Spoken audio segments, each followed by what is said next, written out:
যত বেশি পড়াশোনা করা যায় ততই তার মধ্যে অন্তর্নিহিত প্রতিভা বেরিয়ে আসে। তাই সময় নষ্ট না করে সময়কে কাজে লাগানো একান্ত আবশ্যক। বক্তা মুখ্যমন্ত্রী ডক্টর মানিক সাহা। সেই সাথে তিনি বলেন, পৃথিবীটা আগামী দিন তাদের জন্যই যাদের কাছে নলেজ থাকবে। নতুন আসে হয় পুরাতন, আর পুরাতনরা নতুনদের বরণ করে নেবে, এটাই পরম্পরা। সেই পরম্পরাগত রীতি মেনে প্রতি বছর প্রতিটি কলেজে নবীনবরণ উৎসব পালিত হয়। সোমবার রবীন্দ্র ভবনে বীরবিক্রম মেমোরিয়াল কলেজে বা বিবিএমসির নবীনবরণ উৎসব অনুষ্ঠিত হয়। উদ্বোধক হিসেবে উপস্থিত ছিলেন মুখ্যমন্ত্রী ডক্টর মানিক সাহা, এছাড়াও খাদ্যমন্ত্রী সুশান্ত চৌধুরী, শিক্ষা অধিকর্তা এনসি শর্মা, বিবিএমসির প্রিন্সিপাল রতন দেব সহ অন্যান্যরা উপস্থিত ছিলেন। অনুষ্ঠানে মুখ্যমন্ত্রী অন্যান্য অতিথিদের নিয়ে প্রদীপ প্রজ্বলনের মাধ্যমে নবীনবরণ উৎসবের উদ্বোধন করেন।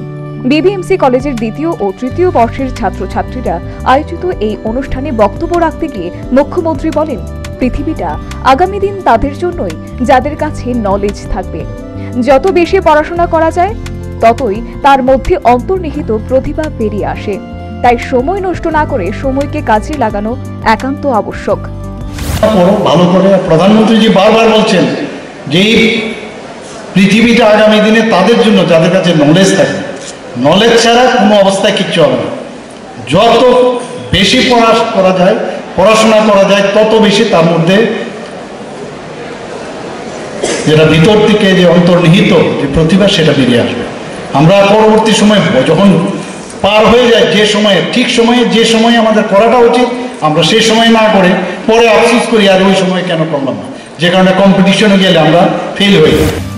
এদিন মুখ্যমন্ত্রী ছাত্রছাত্রীদের হুঁশিয়ারি দিয়ে বলেন, আনন্দ উৎসব থাকবে, তার একটা সীমাবদ্ধতাও থাকবে, যাতে করে সমাজে একটা ইতিবাচক বার্তা যায়। নানা রকম প্রোগ্রাম থাকবে, আনন্দ উল্লাস এগুলো থাকবে, কিন্তু সব কটার একটা লিমিটেশন থাকবে। এবং এই লিমিটের মধ্যে থাকলে বাড়ি ঘরে যখন ফিরে যাবে, এই যে সংস্কৃতির আদান প্রদান হলো সেটা হচ্ছে আসল, যেটা ঘরের ভিতর গিয়ে ঢুকবে।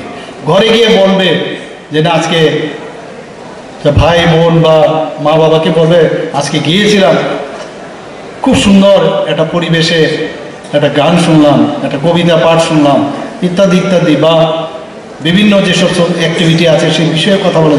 আর যদি গিয়ে বলে যা মা আজকে যা হয়েছে বলে লাভ নেই, ওখানে এই কথার জন্য কেন এটা। বীরবিক্রম মেমোরিয়াল কলেজের বিগত শিক্ষাবর্ষে পাশের হার ছিল 88%। মুখ্যমন্ত্রী সংশ্লিষ্ট ফলাফলে সন্তোষ প্রকাশ করেন, সেই সাথে এই কলেজের উত্তরোত্তর শ্রীবৃদ্ধি কামনা করেন।